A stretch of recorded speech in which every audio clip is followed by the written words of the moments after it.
that caused a big war. Mweru ran away. But Umbaba, the terrible chief of the people, caught him and arrested him and brought him to his village. And there, the great chief Korontwari Umbaba said, look, you cut off my thing, and I have replaced it with one made of gold, and I can't make love to my wife anymore. You think too much, you wretched little human being. Now Umbaba had a terrible nail in one of his hands, a claw, and with this claw he drove the claw into poor Mweru's nostril, making a terrible hole into his brain, and he started drinking Mweru's brain, and then he threw away the corpse. To this day, sir, we believe that the people, the Chitauri people, they eat human brains. And strangely enough, scientists have found skulls where the human brain has been removed and eaten by someone or something. Well, the hearing you speak here, so many things come to mind. First of all, you're saying that telepathy was the key form of communication before the Chitahuli, the reptilians came. Yes, sir. And I guess it's like a muscle. When you use it, it gets more sensitive and more powerful. So the more you use your telepathy, the more powerful your mind got.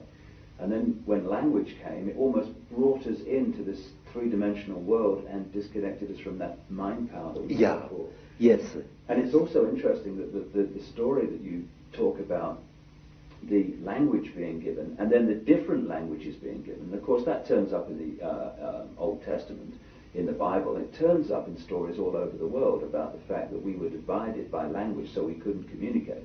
And as someone who publishes books, I know today how difficult it is to communicate through books when you've got endless different languages. So yes, it's been a brilliant form of control for a long time. Yes, sir. Even now here in South Africa, today, sir, black people prefer to speak to each other in English if they belong to different tribes. And they have even, over the many decades, black youths have even created a lingua franca of their own, which we call Tsotsi language, which is a mixture of African words and Afrikaans words. They do this in order to bridge the incredible language gap which exists between black people in South Africa. Let me show you an amusing thing, how different languages are.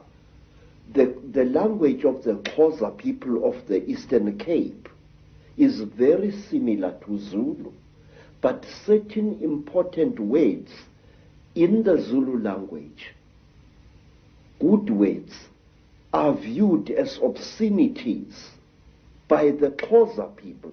For example, in the language of the Zulus, an ancestral spirit is called Idlozi.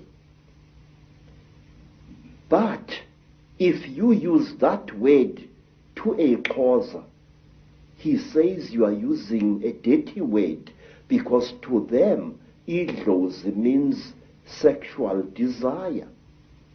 And in the language of the Zulus, maize meal, is known as impuphu.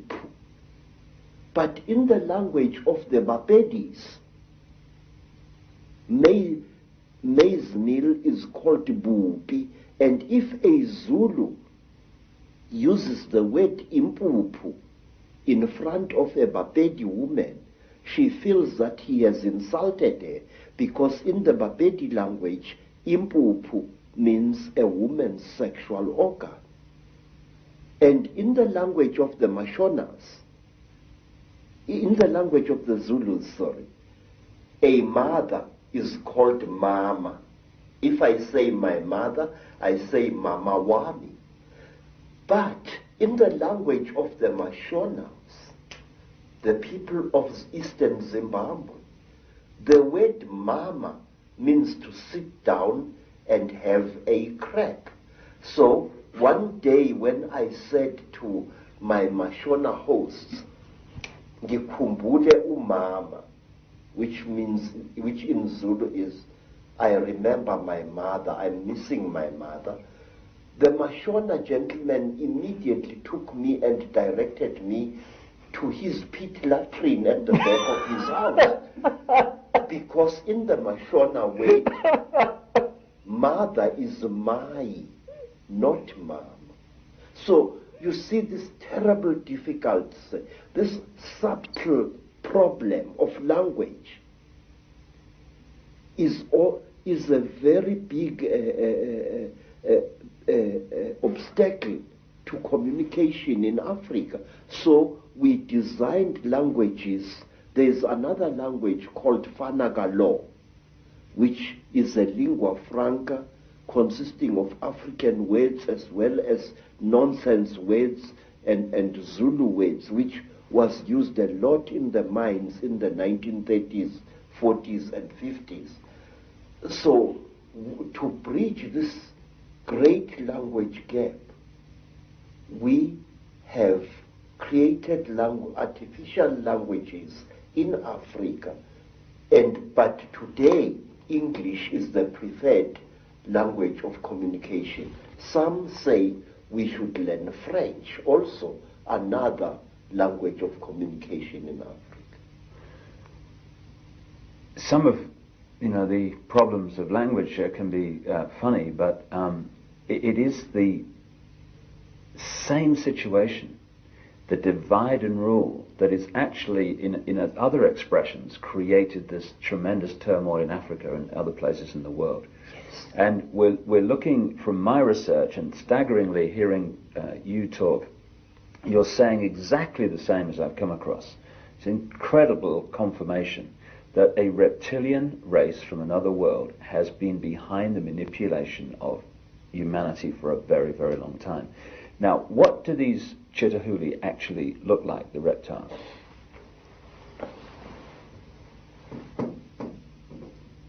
I'm not a good artist, You're better than me, that's for sure. but this is how we believe the Chitahuli look like.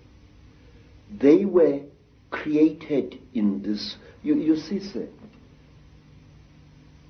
you white people say that there are alien beings on this earth. No, you are wrong. The earth in which we live has produced 24 different races during its long existence. Please, this is how a Chitauli looks like.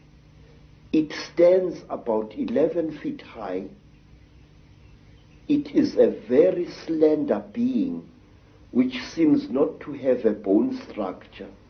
Its fingers have no joints. They are more as if the bones in here were flexible. Some of the Chitauri have got 3 claws with a thumb. Some have got 6 claws with a thumb. And some of the Chitauris have got horns on their heads. And what surprises me is this. Some film producers, like the producers who make the film Star Wars, George Lucas, often show creatures in their films which actually exist, which even the most uneducated of Africans who knows this Chitauli can identify.